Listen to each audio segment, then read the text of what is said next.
Toro Semliki Wildlife Reserve was established as a game reserve in 1926 and was among the first protected areas to be gazetted. The main reason was to protect the large numbers of Uganda cobs in the area. It covers an area of about 542 kilometers. It is located in the western Uganda, within Toroko and Kabarole districts.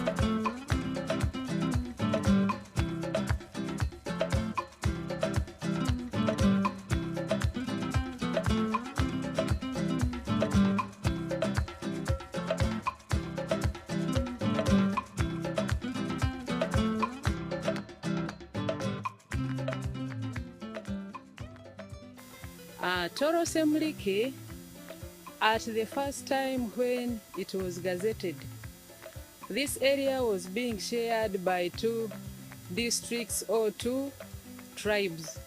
These are the Bakoncho and the Bamba in Semliki area.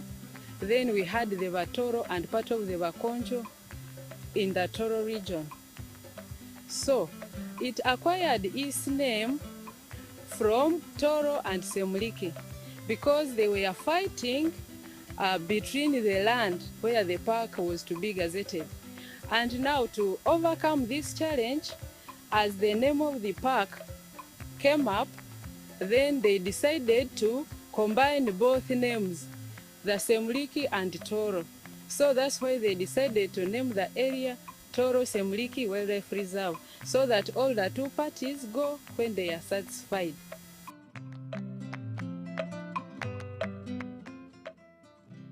Toro Semliki Wildlife Reserve was gazetted in the year 1926 with the main aim of conserving big populations of Uganda cobs. Not only Uganda cobs, we also had hartebeests. They were also looking at conserving buffaloes. They looked at conserving reedbacks, lions, and leopards. So this reserve covers an area of 542 square kilometers. How do you access this place? From Fort Portal town, reaching in at the headquarters of this reserve, you travel a distance of 30 kilometers. That's 27 from Fort Portal town up to Karugutu. Then Karugutu to the park headquarters is 3 kilometers. So that's how we come up to 30. And other species in this park, we also look at the number of bird species that we have. Toro Semliki as a reserve is proud of around 440 bird species, of which in the 440 we have the endangered bird species such as the pygmy bee-eaters and the shoebill. Still in this park, when it comes to accessing it, you can still reach Toro Semliki Wildlife Reserve by plane because we have an airstrip situated 2 kilometers close to Semliki Safari Lodge. So visitors can charter their planes from Entebbe Airport to Semliki Safari Lodge airstrip. The conservation value of Toro Semliki Wildlife Reserve was purposely to look at the high numbers of Uganda cobs, as I talked about it. Then we've got the dry habitat chimps. Dry habitat chimps is a special species in chimpanzees, and in Africa they are found in 3 places: here, Tanzania, and Senegal. Another conservation value for Toro Semliki Wildlife Reserve are the shoebill.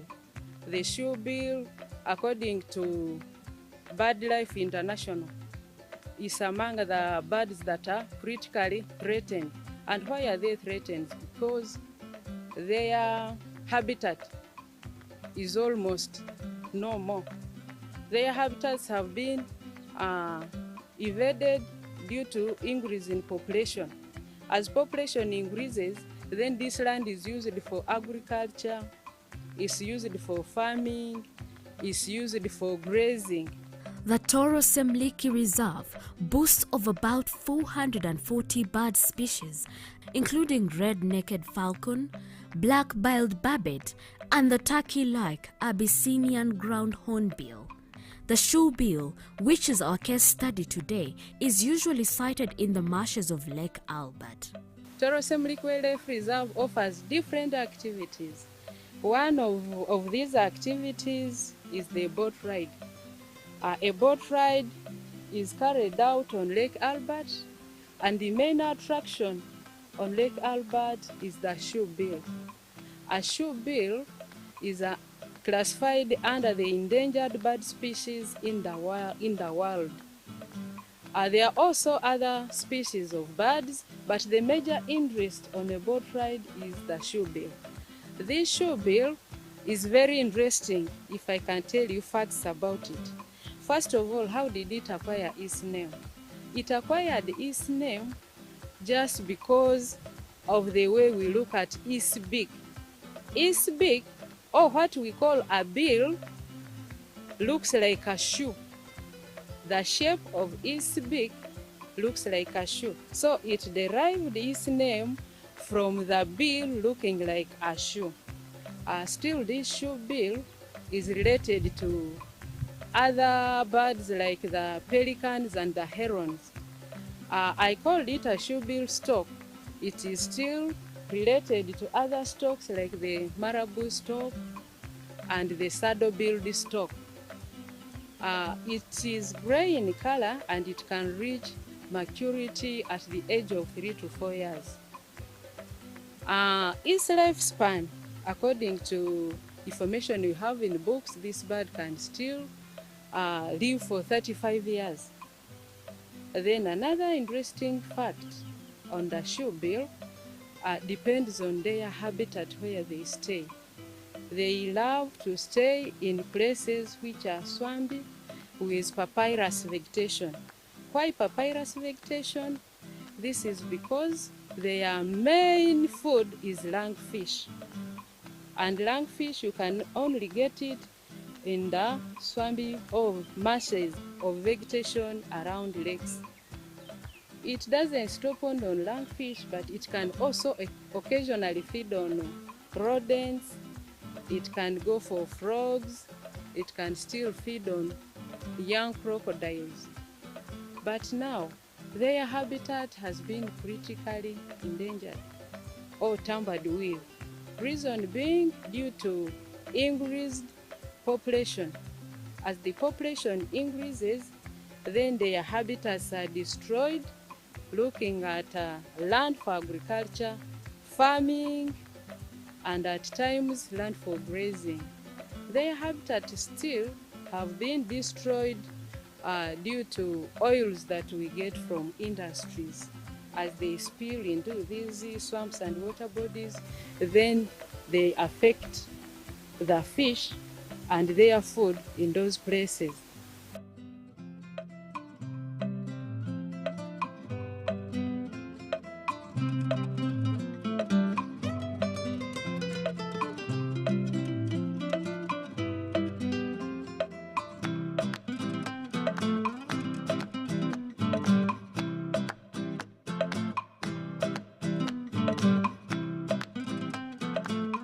I once again welcome you to Toro Semliki Wildlife Reserve, where we are at the shores of Lake Albert, and right now we have reached at the habitat or the territory of our shoebill.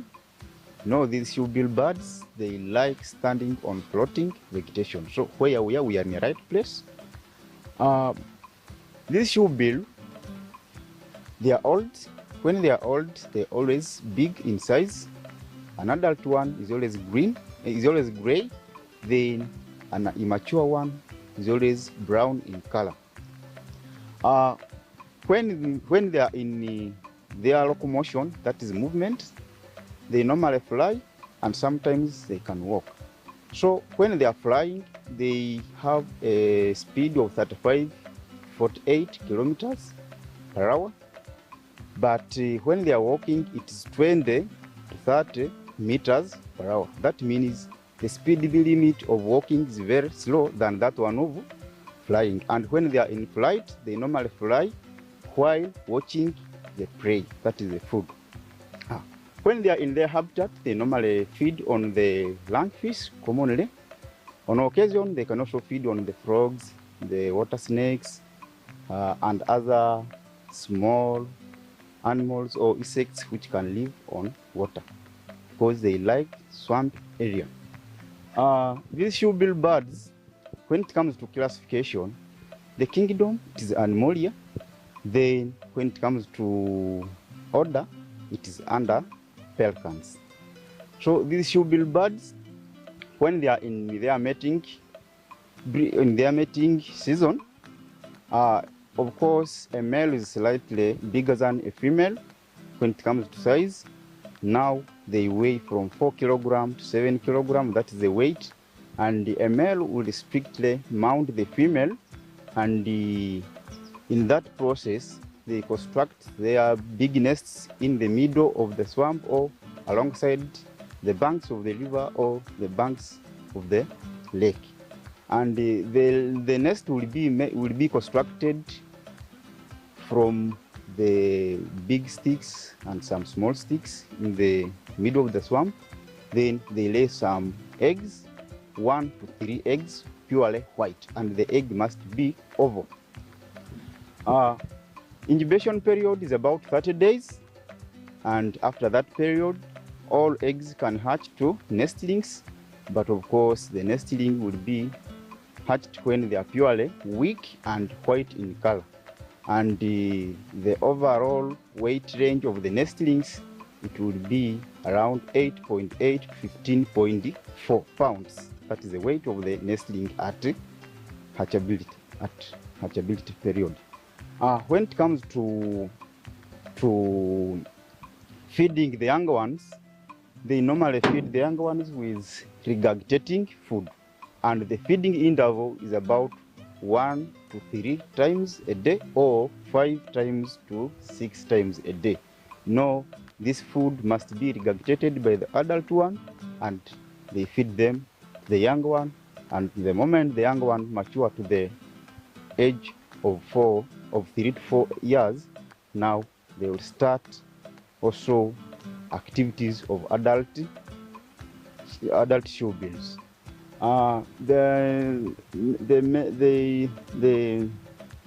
The lifespan is about 35 years in the wild, but 36 years under captive life.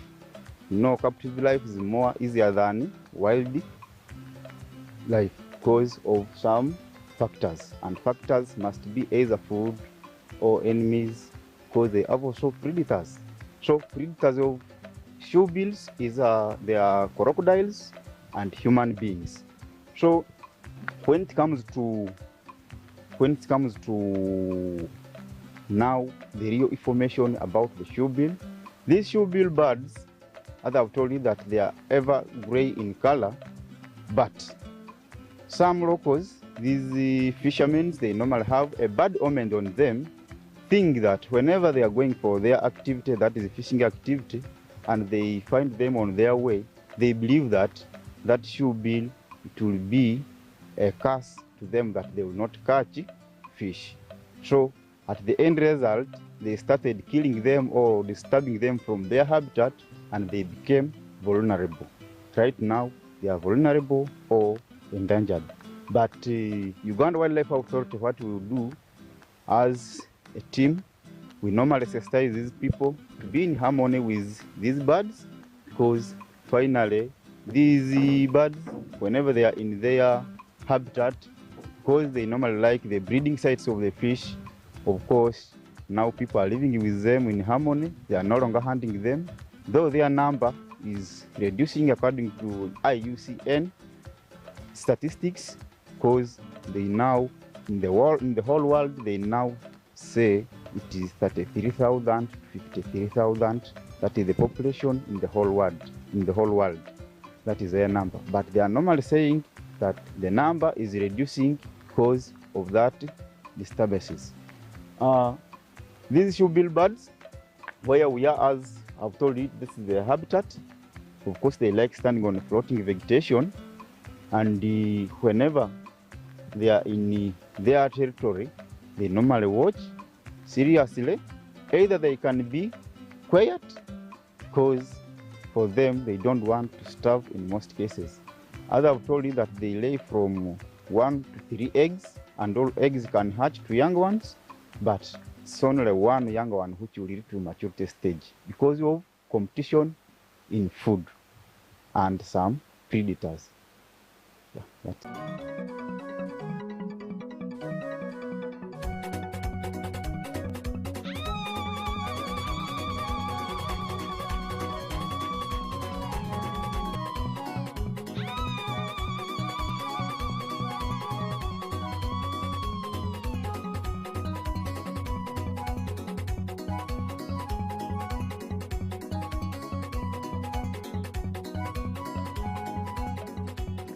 This is Lake Albert, and I really welcome you to Lake Albert. Lake Albert has its names. Before it was named Lake Albert, of course, locals had a name known as Mitanzige, and Mitanzige was meaning to kill locusts, meaning that during colonial rule, it was named Mitanzige. One time they found when this lake had perished all the locusts who wanted to cross the lake. And in 1816, the Prince Albert died from the Kingdom of England. And when we received the first explorer, that is Sir Samuel Baker, in 1864, he came and visited Uganda. Then he discovered the lake, and he renamed it to be Lake Albert, so that we should keep remembering the prince who died in the Kingdom of England, who was named Albert in 1864. After naming the Albert, of course, Ugandans, we stayed with the name, but because of political issues, the president of the Democratic Republic of Congo in 1965, that was Mobutu Seseko, he renamed the lake again to be Lake Mobutu Sisoko in 1965 after his power. Then the lake continued with Mobutu Sisoko, but for us here in Uganda, we remained with Albert, and we were colonized with British people, so we could respect them. Right now, the lake, it is located in western Uganda, and it is in the middle of the East African Rift Valley.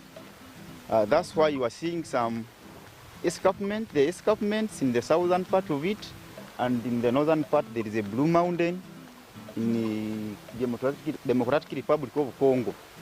So this lake, Uganda, we have a smaller tip of it, but the biggest part of it, it is in Democratic Republic of Congo. So in Uganda here, it is the second largest lake from Lake Victoria. But in Africa, it is the 7th lake from other lakes.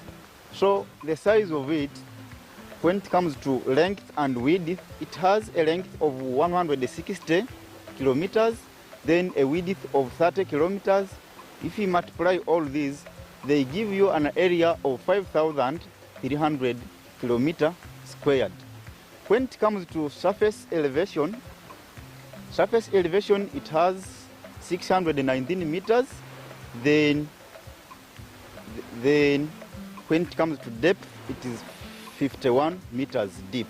That means the lake is very deep. So if you fall there to survive, if you don't know how to swim, you may lose you, or you may find yourself in heaven. We have a variety of animals here, though majority of them is just fish of different species, and we have our wildlife, that is hippopotamus at BRC, and some Nile crocodiles, together with some tortoise and some other monitor lizards alongside the shores of the lake. Activities which are here, the local people, they normally now reach their life from the lake, because there is no any other activity which is done here apart from fishing and trade, because the lake can connect Uganda to Congo, where they carry out some trade using some transport means of water transport. This lake, as I've told you, we have a landing site here in the Roko. It has a combination of many people of different tribes in Uganda, though others they come from Democratic Republic of Congo. So the lake, part of it is in the protected area, that is Torres Muliki Wildlife Reserve. Then another part, it is in a community land. So our shoebill bird, it is in the community land, but we normally take there our clans to go and see the bird because that bird belongs to Uganda Wildlife Authority and it is well protected from there. This lake, as I've told you, have some challenges. Of course, overfishing is there. Another thing, formerly some bad methods of fishing, they were there, but now people are changing to better methods of fishing. Now the lake is pushing on very well, very well, very well. When it comes to formation, this lake was formed as a result of faulting.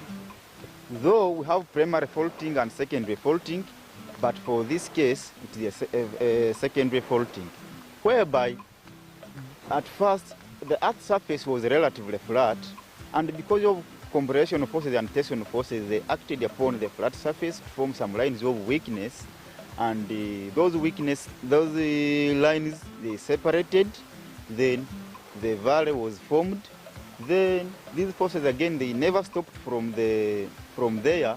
They continued acting upon the already made valley to deepen the depth. Then later, the depth or the valley was filled with water from the River Simuliki, which is originated from Edward Mukasese.